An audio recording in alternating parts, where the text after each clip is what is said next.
This week on the RUTH, we continue our series on school safety and policy. Next, we remember the life and art of a prominent Anacortes figure.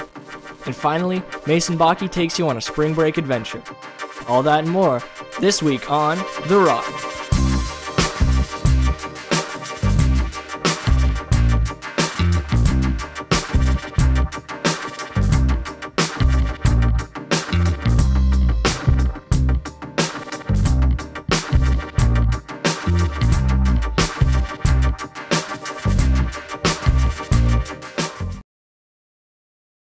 AHS. I'm Jade Carter. And I'm Aiden Rattel.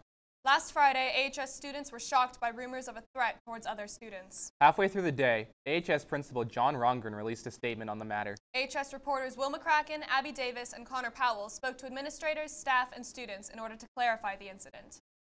I can't speak to specifics about the event this last Friday. I can tell you this, that we all need to be mindful and careful about our words, because we all know social media bullying goes on. And I can tell you that when people bully or are bullied online, that it eventually takes its toll, and we all need to be mindful of that. Social media and bullying is something that people should be aware of and should help each other with. And if there's issues and concerns, you know, they should definitely be contacting administration instead of trying to handle things on their own. Well, there was a lot of misinformation, like whether it was the shooters on campus or this and that, and I would say 99% there was hit lists out there. None of that is true. So there's a lot of misinformation that swirls around in social media, and we want to get out in front of that and make sure people have accurate information so they can make sound decisions with the information they have. It was later that afternoon that we got a message from Mr. Rongren saying this was the letter he was sending out to parents. Dr. Wenzel also had put in a note that was basically Mr. Rongren's message. Mr. Rongren also told staff over the weekend in our staff notes that most of the information that was given out was misinformation that was distributed through social media and just word of mouth. He was trying not to freak anyone out, but at the same time, it's like, this is my life and my friends' lives that are at risk here. I feel like he should have said something sooner, and I feel like we should have known that our lives may have been at risk. I wasn't worried either because Mr. Rongren would have taken immediate action. We have lockdown drills for that reason, but it didn't even really blow up until maybe lunchtime when people started talking about it quite a bit. The students came back to their 5th period classes quite alarmed, just by word of mouth. And it was very short after that that Mr. Rongren sent the email out. So he was not late in sending it out at all. He just waited to get all of the facts, which I think is important. Families, we're certainly revisiting our communication and what could better improve that. And one thing in my mind that I'm going to be working on in the district office is to make sure staff and students and parents are all signed up to get emergency text messaging, because that's probably the most efficient way right now to communicate an emergency. You know, it's hard to say because, like, I understand where they're coming from. Like, I don't know, if I were the school, I wouldn't try to, like, tell kids everything because, like, it'll just spread fear and, like, drama, and then you have a bunch of kids leaving school and just, like, terrorizing the town, you know. But at the same time, it's like, had this actually gone down and none of us knew about it, then that would have all been on the school, you know, and I would much rather have students, you know, not really have a place to go than be dead. I don't think it's really worth your while to worry because we're here to learn. We're not here to worry. And one teacher said that we're a lot safer in this school than we are anywhere else because of all the protection that we have built into our school day and with drills and so forth. So I feel safe working here. We're trying to all keep ourselves safe.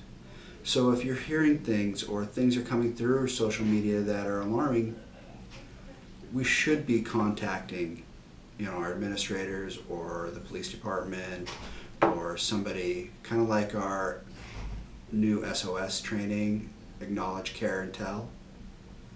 As a school community, I would hope and expect that people treat people with dignity and respect. If a student or staff has information of an immediate threat of somebody coming to the school and doing something, or while somebody's at school saying that they're going to do something, they should immediately contact the administration so that the administration can go into their protocols on how to address that threat. If you ever have any information on a potential threat, please report it to AHS administration immediately.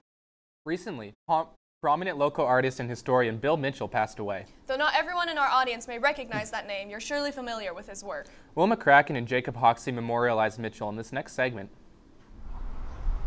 If you wander around downtown Anacortes, chances are you'll pass by one of the many murals painted by Bill Mitchell.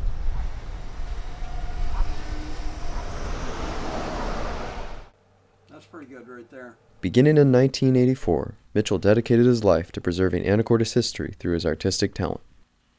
Recently, Mitchell passed away, but his legacy lives on. Brett Lunsford, director of the Anacortes Museum, decided to sit down with us and give some insight into Bill's life and the impact he had on the community. He was injured in a car accident in 1971, and that was what put him in a wheelchair, but he talked about how, you know, if it hadn't been for the accident, he would have never discovered what his true calling was, which was to be an artist, and really dedicated himself to it once he was in post-accident. Hi, and welcome to Evening Magazine. We are so happy to be in Anacortes tonight. A couple of things are going on. First, we have this special story on a local muralist who is also part historian.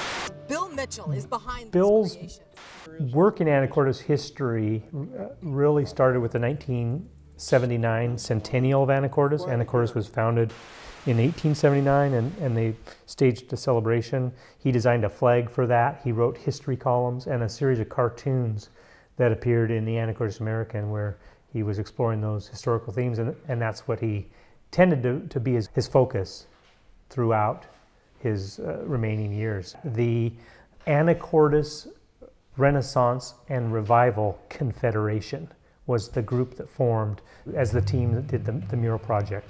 And part of their goal was revitalization of downtown Anacortes at a time when there were a lot of empty storefronts and people didn't really keep their buildings up that well, and not a lot of people visited. And so with his effort and the effort of you know, businesses like Ghirardelli and others that were, you know, establishing down there in the 80s, they started to attract people downtown, and I think that to this day, Bill's murals are something that people visiting, they have interest in it, and they like to do selfies with them and just kind of take a tour of all the murals that are all over town. For The Rock at Anacortes High School, I'm Jacob Hoxie. AHS alumni CORIN NORONHA is currently producing a documentary on Mitchell, which will be premiering later this year. To learn more about Bill's legacy and Noronha's film, watch our extended cut of the last segment on the Seahawk Journal website. We've got one last story for you today, courtesy of Ali Perez and Mason Baki. With spring break nearly a day away, many are wondering, what can I do? Well, here at The Rock, we have some suggestions for you. So, what are you doing for spring break? I don't know, probably just hang out and do nothing. But spring break is for having fun with friends. I wouldn't even know what to do. But there are so many options. For rainy days, reading a book is always a good idea. And the library has a great selection to choose from. Hiking really lets you experience nature. You could go biking!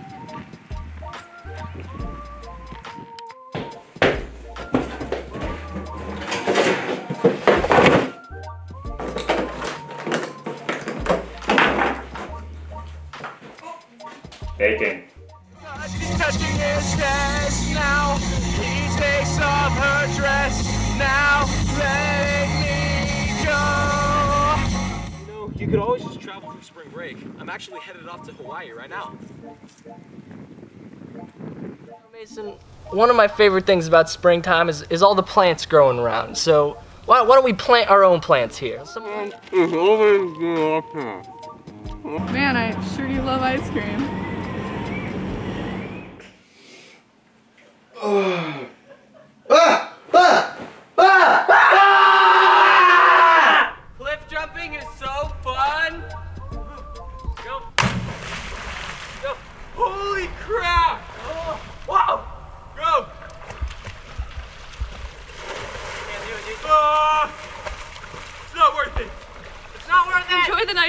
weather, try hammocking. Ow.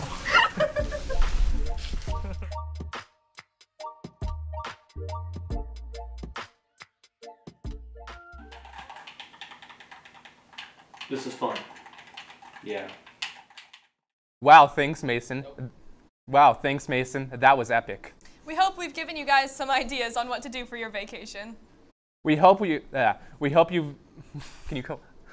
Well, that's going to wrap up our show for today. Important information for seniors. Today is the last day to vote on senior yearbook polls. Monique Malama sent you all an email 2 weeks ago, so if you haven't filled it out, be sure to do so by midnight tonight. Also, for seniors, we're doing senior video interviews, doing senior presentations. So start thinking about who you'd like to be interviewed with and what you'd like to say. And if you have any video footage or pictures you'd like to see in the senior video, be sure to send those to us at therock@asd103.org. With that, I'm Aiden Rattel. And I'm Jade Carter. And from our Rock to yours, have a great spring break, AHS.